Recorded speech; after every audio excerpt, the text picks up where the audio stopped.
Now for meiosis. Meiosis is going to begin just like mitosis did in interphase. And during the first part of interphase, G1, the cell is performing normal functions. And this particular cell would either be located in the testes of a male or an ovary of a female, because no other cell in your body goes through meiosis. It's only those reproductive cells. Everything else, your brain, your skin, your liver, everything else is mitosis. But here we have an ovary cell. It's got an intact nucleus, has one set of DNA. It has homologous pairs, so a dad version and a mom version of everything. And because there's a dad version and a mom version of everything, we would call this a diploid cell. It has 2 copies of every chromosome, even though they're not identical. So, where dad gave me curly hair, mom gave me straight hair on that chromosome, they are still the same basic chromosome having the same basic characteristics. So that's a homologous pair, that's a homologous pair, and these are a homologous pair over here. So it's a diploid cell. There's 1 copy of each strand. We're in G1. In S, we're going to make copies of all of those strands of DNA, just like we did during S of interphase when we were talking about mitosis. It's really not any different. And once we're done with S of interphase, we'll enter into G2, where there's more normal function, before the cell enters into prophase 1 of meiosis. So I'm going to move all these into my cell that represents prophase 1. And I know it's prophase 1 because the nuclear membrane's dissolving, spindle fibers are forming, and my DNA is compacting. But because this is meiosis, there's one more complication to this process. And that is that the long chromosome I got from my dad is going to hang out with the long chromosome from my mother. And the medium chromosome from my, I think I did those wrong. It goes like this. The medium chromosome from my dad is going to hang out with the medium chromosome from my mom, and the short chromosome from my dad is going to hang out with the short chromosome from my mom. Now, before they were hanging out together, we were referring to these as a homologous pair.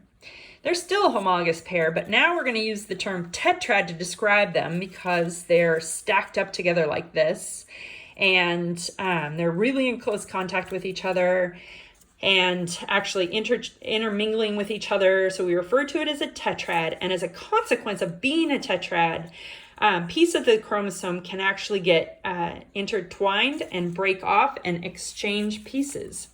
So for example here, I went ahead and demonstrated some of that crossing over that can occur within a tetrad. I've swapped out the brown for the blonde hair and also the freckles for the no freckles on these 2 strands of DNA. So I need to take that out of here and put that one in, and I need to take that one out of here and put this one in to demonstrate that crossing over. So in this tetrad, the 2 green strands are still connected by a centromere and represent 1 chromosome, and the 2 red strands are still connected by a centromere and referred to as 1 chromosome. Together they make a tetrad. And so I have 3 tetrads in this cell.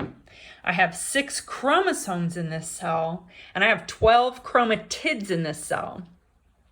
And so once the DNA is compacted, crossing over has occurred, these tetrads have come together, we enter into metaphase. And metaphase is going to be really interesting because rather than having individual chromosomes line up on the metaphase plate like that, and then having those chromatids separate, we have the tetrads come together on the metaphase plate.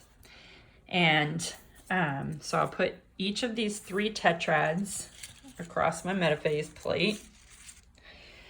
And how they line up is random. So I should demonstrate it like this on its side. So I've got the green one on top and the red one on the bottom, but they could arrange like this, where the red one's on top and the green one's on bottom. What's going to happen is this chromosome is going to go up and this chromosome is going to go down. How they're lining up here on this metaphase plate is referred to as independent assortment. And it's a 50-50 chance how they line up. So let me line them up again. So this is metaphase. when they're lined up as tetrads. And then during anaphase, and again, just to remind you, this is independent assortment, whether they line up with the red up here or the green up here. That's a 50-50 chance, just like flipping a coin. So there's no way of predicting whether or not I'm going to send the this chromosome up or this chromosome down.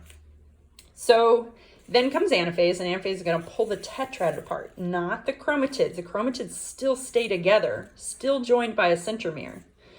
Only the tetrad's going to separate. So one goes up, one goes down, one goes up, one goes down.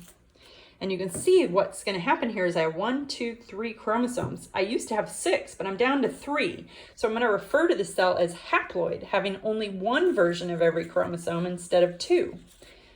The other version is over there. So I kind of skipped. I didn't use my anaphase cell. So I'm just going to skip to my telophase cell. So this telophase cell got the 2 copies of the long green, the medium green, 2 copies of the long red, and 2 copies of the short red. The 2 copies of the short green are up here. The 2 copies of the medium red one are here, and the 2 copies of the long green one are here. So these have very different sets of DNA now. This cell is not genetically identical to this cell at telophase like they were in mitosis. In addition, in mitosis, you had 6 strands of DNA representing 6 chromosomes, still possessing homologous pairs in mitosis, so that we called the cell diploid. This only has 1 version of each chromosome. This cell is haploid. This cell is also a haploid. And so in telophase, spindle fibers are dissolving, the nuclear membranes reforming, and the DNA is relaxing.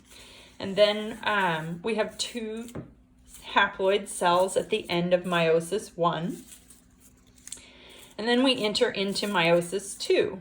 So I'm all done with those.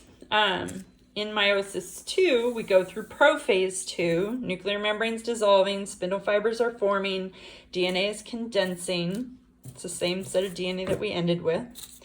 No duplication happens in between meiosis 1 and meiosis 2. So the DNA I ended with here is the same DNA I have here. No extra strands of DNA are added. Then we're ready for meiosis, and they're going to line up just like they did during mitosis, where there's singular chromosomes lining up on the metaphase plate in each of these 2 cells. And then we move to anaphase, where finally these chromatids are separating. So one goes up, one goes down, one goes up, one goes down, one goes up, one goes down. And that, same thing's happening here, where these are separating. Sorry, I'm by myself. It'd be easier if somebody was helping me videotape this. I know the camera is kind of not always pointed where it needs to be, but I apologize. All right, so that was anaphase. And then we get to telophase. So this cell gets these strands of DNA, a long, a medium, and a short.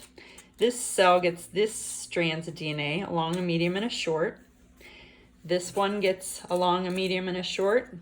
And this one gets a long, a medium, and a short. So there's only 1 version of every chromosome, so it's still haploid. And you see that they've ended up with different characteristics. So this cell, this egg that I've formed, is going to end up passing along curly hair. This one over here is going to pass along straight hair and not having toe hair. This poor egg is getting that crazy toe hair.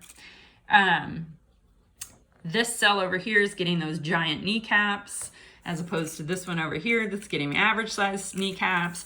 So when you do your own demonstration, pay attention to what each individual cell ends up with. There's 4 cells here. Because I'm telling you that this is occurring in my ovary, I'm making eggs. But if you decide to do your demonstration and imagine that you're making sperm, each of these 4 would be sperm. And that would complete meiosis. I hope this made some sense for you.